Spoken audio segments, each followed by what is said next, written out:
aku menyembah apa yang kamu sembah gitu. Itu kan berbahaya ketika kita sedang fly, lalu kemudian kita sholat.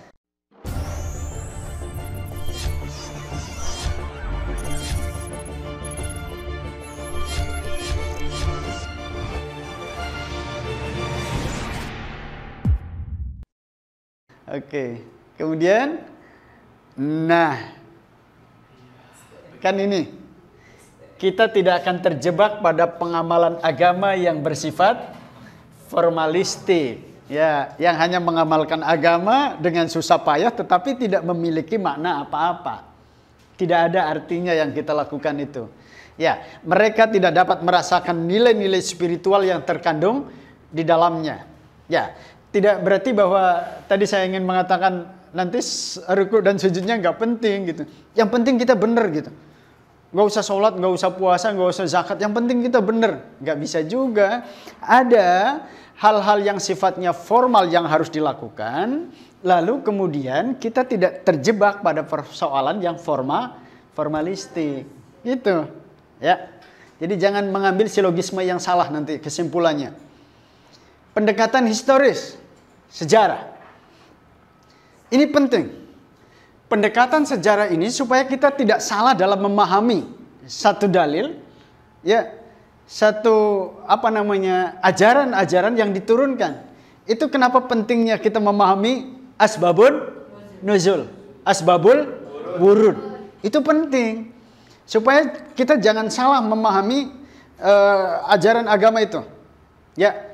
Misalnya begini, ketika Tuhan mengharamkan khamr dan judi secara bertahap, kalau tidak tahu historinya, tidak tahu sejarahnya, kita akan salah memasang dalil kan?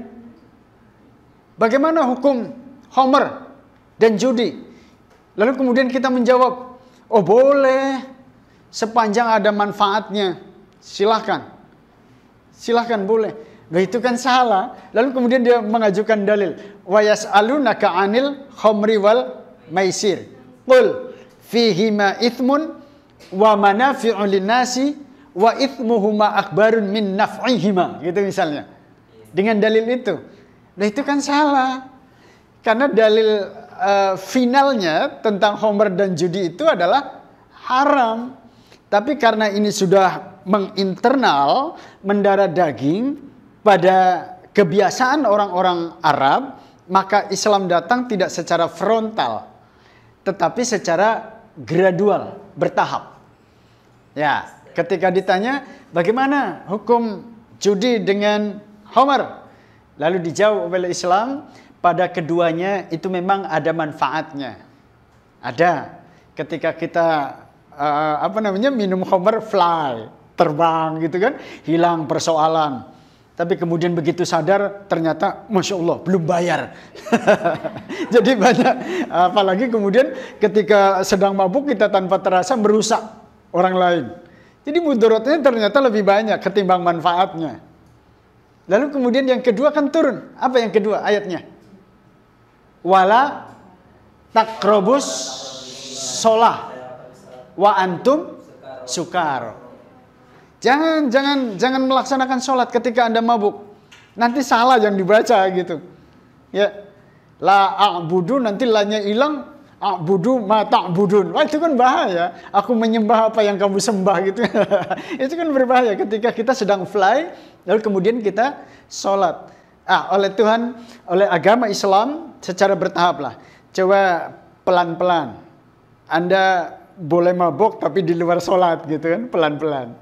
Baru kemudian setelah kita memahami betul, sudah siap betul, lalu kemudian katakan tadi itu, ya innamal khomru wal maisiru rijsum min amalis syaitan. Udah itu haram itu.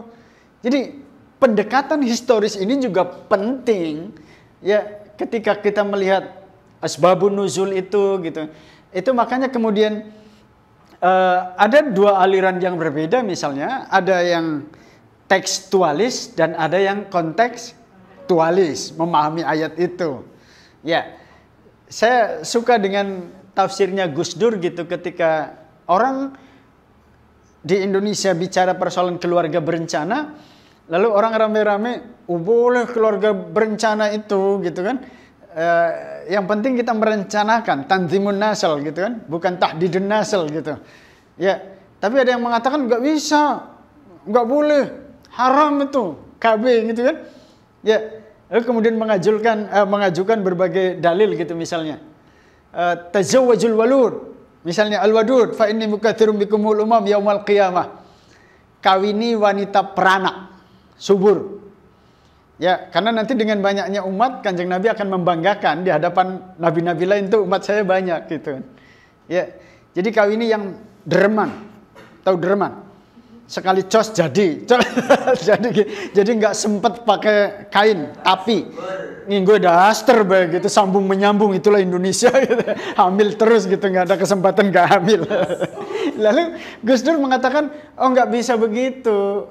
Pendekatan kita adalah tafsirnya kontekstualis.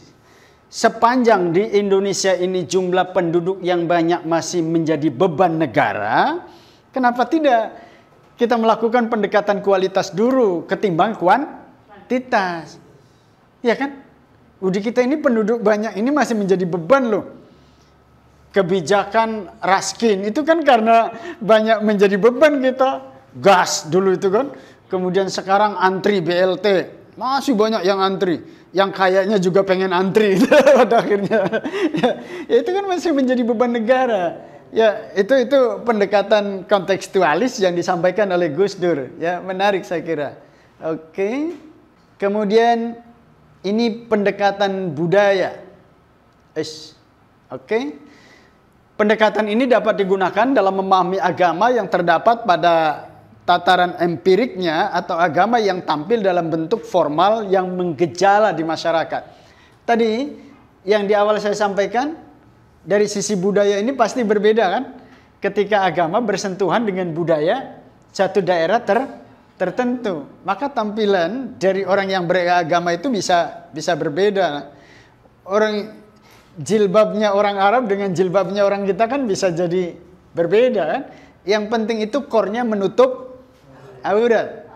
Iya kan? Jadi Anda tidak harus pakai jubah itu yang laki-laki seperti orang Arab, nggak usah. Sesuaikan aja dengan kondisi kita. Itu yang oleh Gus Dur ada istilah pribumisasi. Ya, Gus Dur tidak suka dengan islamisasi, tetapi lebih cocok dengan pribumisasi. Anda tidak usah mengatakan kata Gusti pada orang Jawa itu diganti dengan kata Allah. Kata sembayang tidak usah diganti dengan kata sholat. Karena ketika orang Jawa menyebut du Gusti, maka Gusti yang dimaksud konotasinya adalah Allah.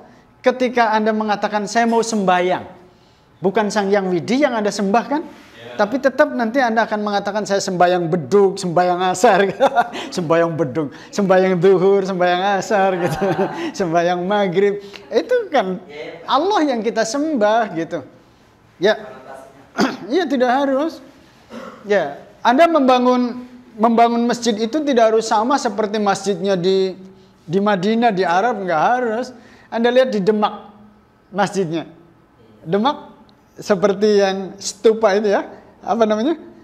Iya, umpak-umpakan itu yang seperti ada di agama lain gitu. Nggak ada memolonya gitu kan. Ya, itu saya kira pendekatan budaya.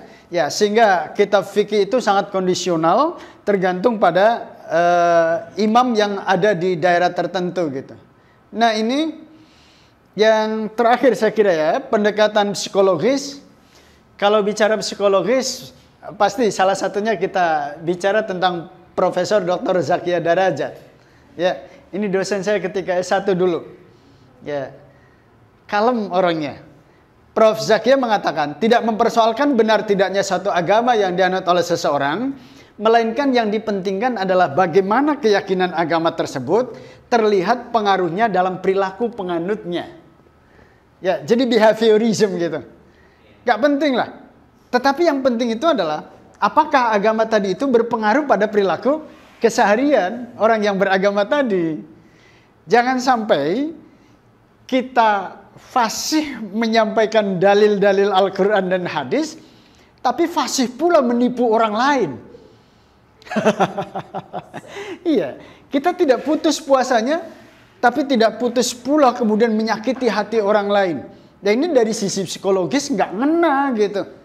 Apa yang difahami pada agama mereka secara spiritualistik, tapi ternyata tidak berpengaruh pada perilaku kesehariannya. Ini pendekatan psikologis. Jadi kata Prof. Zakia, yang terpenting itu adalah pengaruhnya dalam perilaku penganutnya, dalam kehidupan keseharian itu. Ya, dalam ajaran agama banyak dijumpai istilah-istilah yang menggambarkan sikap batin seseorang. Misalnya sikap beriman, bertakwa sebagai orang soleh, berbuat baik, jujur gitu. Ya, jangan-jangan tadi itu saya mengatakan tidak beriman tapi tidak memberikan rasa aman. Ya, bertakwa tapi kemudian ya tidak menggambarkan kriteria orang yang bertakwa itu gitu misalnya. Dan seterusnya lah ya. Ya, jadi zakat, puasa, sholat itu dapat diketahui pengaruhnya dengan melalui ilmu jiwa. Baik, saya kira itu ya beberapa pendekatan dalam memahami agama yang tentu tadi di awal saya sampaikan pendekatan ini akan berkonsekuensi logis pada persoalan perilaku yang kita lakukan. Kalau tadi pendekatan psikologis, pendekatan budaya itu juga akan berbeda nanti dampaknya. Saya kira ini yang ingin saya sampaikan, mudah-mudahan ada manfaatnya bagi kita sekalian dan mudah-mudahan kita bisa memahami agama ini dengan secara holistik sehingga agama yang kita pahami secara teks-teks ini akan berpengaruh pada perilaku keseharian kita. Terima kasih. Assalamualaikum warahmatullahi wabarakatuh.